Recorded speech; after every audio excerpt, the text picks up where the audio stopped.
जहां नवाज शरीफ आपसे इतना प्यार करता है, वहां नवाज शरीफ को आपकी हालत पे तरस भी आता है। कैसे शख्स के झांसे में आ गए, उसके जाल में फंस गए आप।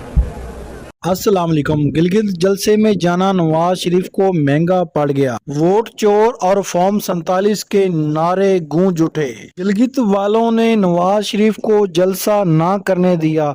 जलसा अधूरा छोड़कर नवाज शरीफ वापस रायविंड रवाना हो गए। जलसा गाह मैदाने जंग बन गया। पुलिस का लाठी चार्ज भी काम ना आया। नवाज शरीफ अवाम से नाराज हो गए। नवाज शरीफ ने अवाम को मुतमिन करने की कोशिश की। कहा शहबाज को कहूंगा कि फॉर्म 47 की तहकीकात करवाए, मगर अवाम ने एक ना मानी।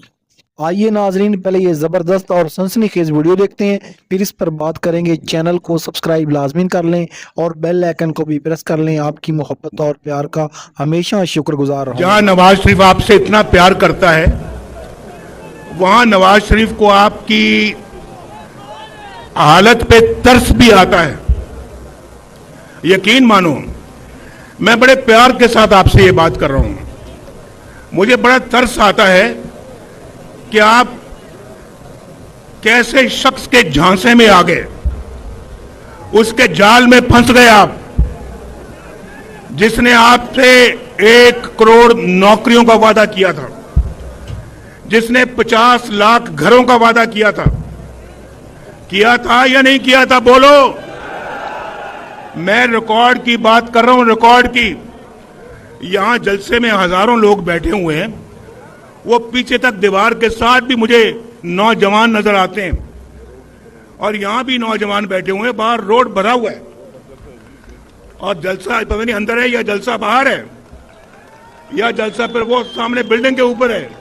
वो सामने देखो, वो तो जलसा। अस्सलाम वालेकुम सबको, अस्सलाम वालेकुम।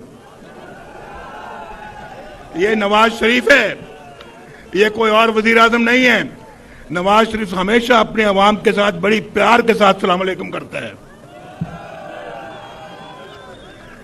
तो भाई मुझे जरा बताओ, अब यहां पे हजारों का मजमा बैठा हुआ है। वादा भाई, वादा नहीं, वादा आप वादा खिलाफी कर रहे हैं। कोई नारा नहीं जब तक कि मैं नारा ना लगाऊं। यहां से भी जो नारे लग रहे हैं वो भी खत्म करें। नारा नहीं लगाना है गफूर साहब, जरा बंद करें। मुझे आवाज आ रही है? तो आवाज मेरी नहीं आ रही है आपको? वो पीछे बैठे बताएं मेरी आवाज आ रही है? तो मैं ये कह रहा था, कितने यहां पे लोग इतना हाथ खड़ा करके मुझे बताएं कि जिनको बात सुन ले पहले। 50 लाख घरों में से कोई एक घर में लाओ किसी को। ठहर जाओ। जिनको घर मिला है उन 50 लाख घरों में से वो हाथ खड़ा करके बताएं। जिनको घर नहीं मिला वो हाथ खड़ा करें। आओ बताओ भाई, अवाम से झूठे वादे क्यों किए थे? इनको धोखा क्यों दिया था? ये खैबर पख्तूनख्वा के लोग तो बहुत सादे लोग हैं, बड़े सीधे साधे लोग हैं और बहुत प्यार करने वाले लोग हैं। इनको धोखा देते हुए आपको शर्म नहीं आई? इनको क्यों धोखा दिया? इनके जज्बात के साथ खेला आपने। इनके जज्बात से खेल के आपने इनका वोट लिया और बाद में क्या दिया? ना नौकरी, ना घर, ना रोजगार, ना कोई और।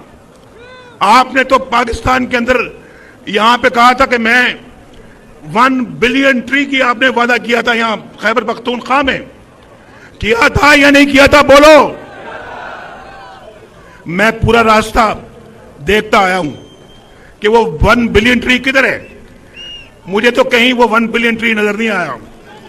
उल्टा ये पहाड़ खुश्क नजर आए हैं।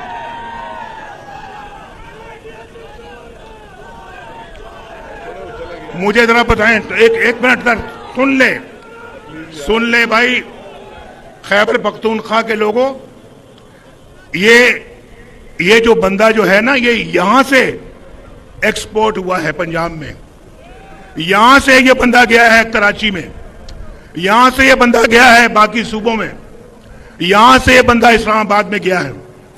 ये आपको सोचना चाहिए था, एक बंदा नवाज शरीफ अल्लाह के फजल करम से आपकी खिदमत कर रहा था, तो आपने ऐसे बंदे को क्यों आपने जो है वो इजाजत दी जिसने आज पाकिस्तान को उजाड़ दिया है। आज मुझे ये आप जरा बताएं, आपको बिजली महंगी आपको मिलती है। आज नवाज शरीफ के जमाने में 1,000 का बिल जो जिसको आता था, आज 20 हजार का बिल आता है। नवाज शरीफ ठीक कहता है या गलत कहता है? बोलो। तो नवाज शरीफ बुरा था या अच्छा था? बोलो। जब 1,000 का बिल आता था,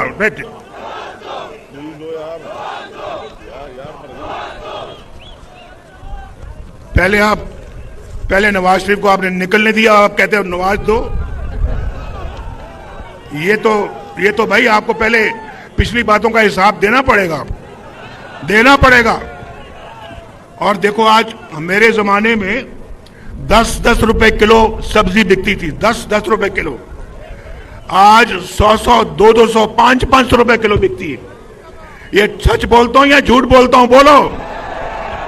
नवाज शरीफ के जमाने में बिजली सस्ती थी, नवाज शरीफ के जमाने में गैस सस्ती थी, नवाज शरीफ के जमाने में चीनी सस्ती थी, 35 रुपए किलो थी, 35 रुपए किलो। आज कितने की है? 172 रुपए की। कहां 35, कहां 172? नवाज शरीफ बुरा था या अच्छा था? बोलो। तो आप क्यों जाल में फंस गए, मुझे जरा बताओ। मैंने भाई एक एक चीज लिखी हुई है, मैंने आपसे पूछना है। नाज़रीन कराम, आप लोगों से मेरा एक सवाल है। जो नवाज शरीफ साहब कह रहे हैं कि आवाम ने मेरे साथ गद्दारी की इमरान खान को वोट देकर, क्या वाकई ही इमरान खान को वोट देना पाकिस्तानियों के लिए बहुत बड़ी गलती थी? क्या इमरान खान ने मुल्क का बड़ा गर्द किया? जो 70 सालों से इस मुल्क में हुकूमत कर रहे हैं नवाज शरीफ और जरदारी खानदान, क्या इन्होंने मुल्क का बेड़ा गर्क नहीं किया? अपनी राय का इजहार कमेंट सेशन में जरूर करें, क्योंकि आपकी राय हमारे लिए बहुत अहम है। शुक्रिया। सारा काम किया क्यों? आप क्यों उसको लेके आए? अगर 10 साल उनकी सूबे में हुकूमत रही है, 10 साल, अगर 10 साल अगर मुझे मिलते, शहबाज शरीफ को मिलते, या हम में से किसी का या इसको मिलते जो मेरे पीछे खड़ा है, तो आज जनाब, आज ये सूबा पाकिस्तान का सबसे खूबसूरत सूबा बना होता, ये सूबा खैबर पख्तूनख्वा। और आज देख ले 10 साल के बाद क्या हालत है आज यहां पे। और मैं आपको बताता हूं, अगर 10 साल मुझे गवर्नमेंट मिली होती और मेरी गवर्नमेंट को तोड़ा ना जाता, मुझे बेटे से तनख्वाह ना लेने पर निकाल ना दिया जाता और मेरे में खिलाफ झूठे मुकदमे ना बनते, आज अल्लाह ताला के फजल करम से मुझे पूरा यकीन है कि आप में से एक शख्स भी बेरोजगार ना होता, हर एक के पास रोजगार होता, कोई शख्स बेरोजगार ना होता और कोई शख्स शायद बेघर भी ना होता, और हर शख्स जो है वो इज्जत की रोटी कमाता, उसके घरों में चिराग जलते, रोशनी के चिराग जलते, चूल्हे जलते, बच्चे स्कूल जा रहे होते और फीसों के पैसे की मसला ना होता, दवाइयों के पैसों के लिए भीख ना मांगना पड़ती, इलाज मुआवजे के लिए अपनी जायदाद ना बेचना पड़ती, गरीबी ना होती, खुशहाली होती। मैं आपसे सच बोल रहा हूं, झूठ बोलने में सवाब नहीं आया। आज मैं सच बोलने आया हूं आपके साथ और मैं सच बोल रहा हूं आपके साथ।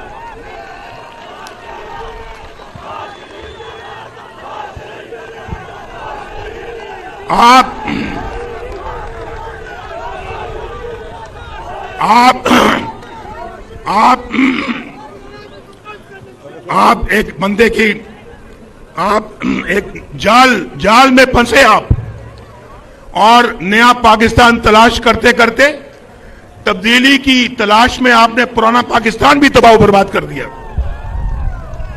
बोलो, मैं सच बोलता हूं या झूठ बोलता हूं? अगर, और उसके बाद मैं पूछना चाहता हूं, यहां कौन सा नया मोटरवे बना है? कौन सा यहां पे जनाब बिजली का कारखाना लगा है? कौन सा नया डैम बना है? 300 डैम कहां गए? वो 300 डैम किधर है? एक भी दिखाओ जरा मुझे चल के, एक भी दिखाओ। नवाज शरीफ तो पाकिस्तान से लोड शेडिंग का खात्मा किया था, बोलो किया था या नहीं किया था? बोलो सवात वालों, नवाज शरीफ ने लोड शेडिंग का खात्मा किया था या नहीं किया था? फिर आप उसके पीछे लग गए, उस शख्स के पीछे लग गए और पाकिस्तान का ये हाल कर दिया। आज हर चीज पाकिस्तान में महंगी है। बोलो मुझे, मुल्क के अंदर महंगाई है या नहीं है? बोलो। जो समझते हैं कि मुल्क में महंगाई है तो हाथ खड़ा करके बताओ मुझे, नीचे करो हाथ। जो समझते हैं कि मुल्क के अंदर महंगाई नहीं है तो वो हाथ खड़ा करें। फिर नवाज शरीफ का दौर अच्छा था, ये दौर अच्छा है। हम झूठ नहीं बोलते, मैंने कभी अपने अवाम से झूठ नहीं बोला, हमेशा सच बोला है, हमेशा सच बोला है और आइंदा भी इंशाल्लाह सच बोलूंगा। वोट मिलना ना मिलना तो अल्लाह ताला के इख्तियार में है, लेकिन झूठ बोलकर मैं अपनी आकबत खराब नहीं कर सकता। यहां तो दिन रात झूठ बोला जाता था, आपको धोखे दिए जाते थे, आपसे जालसाजी की जाती थी और आप उस जाल में फंस रहे थे। आप भी फंस गए और बाकी मुल्क को भी फंसा दिया। ग्राम, आपने मियां नवाज शरीफ साहब की तकरीर सुनी।